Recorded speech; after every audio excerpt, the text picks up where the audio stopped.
नाशिककरांनो, तुमच्या घरातील इलेक्ट्रॉनिक वस्तूंसाठी एकच विश्वासाचं ठिकाण, वाझट इलेक्ट्रॉनिक्स.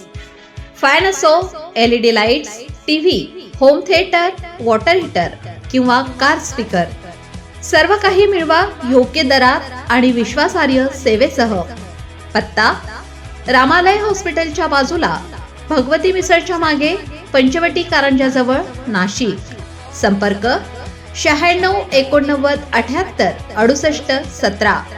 वाझट इलेक्ट्रॉनिक्स, गुणवत्ता आणि विश्वासाचं प्रतीक. तपोवन वाचवण्यासाठी महाराष्ट्रातील कलाकारांचा एकत्रित आवाज. पर्यावरण संवर्धनासाठी अनोखी जनजागृती मोहीम. तपोवन परिसरातील वाढती वृक्षतोड आणि पर्यावरणीय हानीचा प्रश्न गंभीर बनत असताना राज्यातील साहित्य व चित्रकला क्षेत्रातील अग्रगण्य कलाकार एकत्र येत तपोवन वाचवा ही एकदिवसीय जनजागृती मोहीम हाती घेण्यात आली. निसर्ग संरक्षणासाठी कलाकारांच्या सहभागामुळे या चळवळीला नवे बळ मिळालं आहे. या मोहिमेअंतर्गत तपोवन परिसरात कलाकारांनी हातात हात घालून मानवी साखळी तयार केली व निसर्ग वाचवा तरच भविष्य सुरक्षित अशा जयघोषणांनी परिसर दुमदुमून गेला. विकासाच्या नावाखाली निसर्गाचा विनाश थांबवण्याची गरज अधोरेखित करत तपोवन हा भविष्यातील पिढ्यांचा नैसर्गिक वारसा असून त्याचं जतन करणं आपलं कर्तव्य आहे, असा संदेश कलाकारांनी दिला. या उपक्रमात साहित्य आणि कलेतील दिग्गज कलाकारांचा उत्स्फूर्त सहभाग होता. राज्यभरातून मिळालेल्या सहकार्यामुळे ही चळवळ अधिक व्यापक स्वरूपात पुढे जाणार असल्याची आशा व्यक्त केली जात आहे. स्थानिक नागरिक आणि ग्रामस्थांनीही या जनजागृती उपक्रमाचं स्वागत करत सरकारने या विषयाकडे तातडीनं लक्ष देण्याची मागणी केली. सहभागी कवी: श्रीकांत देशमुख नांदेड, मंगेश नारायणराव काळे पुणे, रवींद्र इंगळे चावरेकर बुलढाणा, दा गो काळे शेगाव, अशोक कोतवाल जळगाव, तुकाराम दांडे इगतपुरी, श्रीधर नांदेडकर औरंगाबाद, रवी कोरडे औरंगाबाद, ऐश्वर्या पाटेकर नाशिक, सुदाम राठोड नाशिक, श्रीकांत सावळेराम ढेरंगे संगमनेर, प्रतीक पुरी पुणे, अरुण गवळी नाशिक, प्रतिभा खैरनार नांदगाव, जयश्री वाघ नाशिक. सहभागी चित्रकार: संदेश भंडारे पुणे, सचिन निंबाळकर पुणे, पांडुरंग ताटे पुणे, देवीदास चौधरी नाशिक. तपोवनच्या संरक्षणासाठी सुरू झालेली ही कलाकारांची एकजूट राज्यातील पर्यावरण चळवळीला नवी दिशा व ऊर्जा देणारी ठरणार आहे, असा सर्वांचा विश्वास आहे. सर नमस्कार. आपण कुठून आलात आणि या ठिकाणी आपली जबाबदारी म्हणून काय कर्तव्य पार पाडण्यासाठी आलात?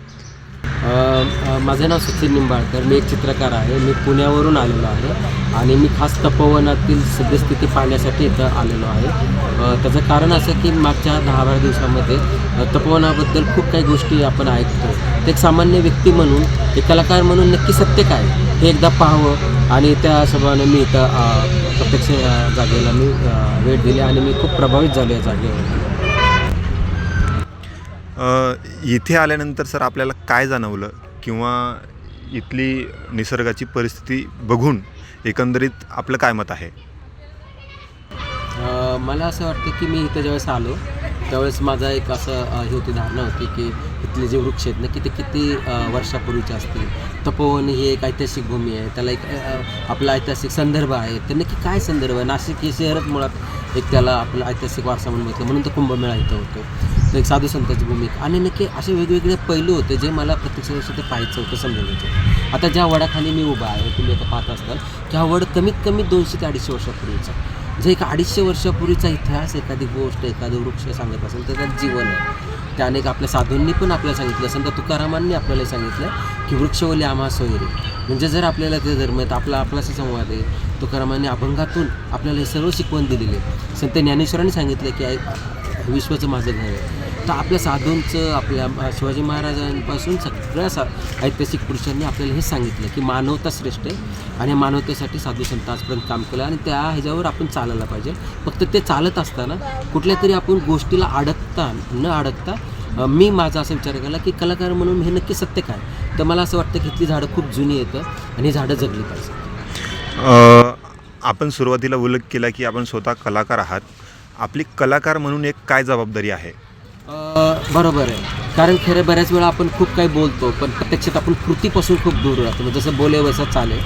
तर आपल्याला हे संतांनी शिकवलं आहे. त्यामुळं मी कोविडच्या काळापासून मला हे जाणीव झाली की ज्या वेळेला मी गावाकडे गेलो कोविडच्या काळात, तर जाणवलं की मला त्या गावातल्या गावकरी माणसांपेक्षा मला झाडांनी सपोर्ट केला.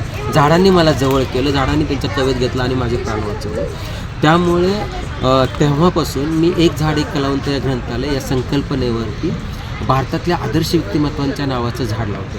मी स्वतः पांढरेवाडी येथे वनविभागामध्ये 1800 झाडे लावून स्वतः जिवंत गेली 5 वर्ष झाली काम करते.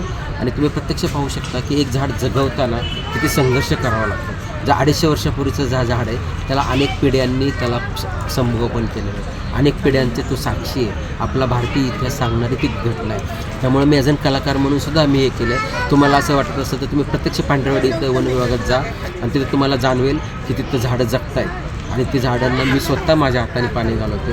कारण मला ते माझं नुसतं झाड नाही आहे, तर माझ्या आदर्शाचा इतिहास सांगणारी गोष्ट आहे. आणि आज हे तपोवनसुद्धा हे माझ्या आदर्शाचं, माझ्या मातृभूमीचा इतिहास सांगणारी गोष्ट आहे. म्हणून मी रामाला मानतो, मी माझ्या संतांनाही मानतो. आणि माझ्या संतांचा इतिहास, माझ्या या मातृभूमीचा इतिहास जर आपल्याला जतन करायचा असेल तर आपल्याला हे झाडं आणि डोंगर जतन करावं लागेल. आणि कलाकार म्हणून मी माझं कॉन्ट्रीब्युशन चालू केलेलं आहे. सगळ्यांनीच यात सहभागी व्हावं. नाशिककरांनो, तुमच्या कारचं रूप बदलायचंय तर एकच ठिकाण लक्षात ठेवा, Bhandari car decors. Car seat cover पासून ते अँड्रॉइड सिस्टीम पर्यंत, headlights, matting, ceramic coating, sun control films, audio video system, woofers, alloy wheels, सगळं काही एकाच छताखाली. बेस्ट टॉप अपग्रेडेशनसाठी फक्त भंडारी कार डेकोर्स. ठिकाण वज्र कॅपिटल, शिंगाडा तलाव, नाशिक. संपर्क 98 22 47 56 78. भंडारी कार डेकोर्स, विश्वासाचं नाव, दर्जेदार कार ॲक्सेसरीजचं ठिकाण.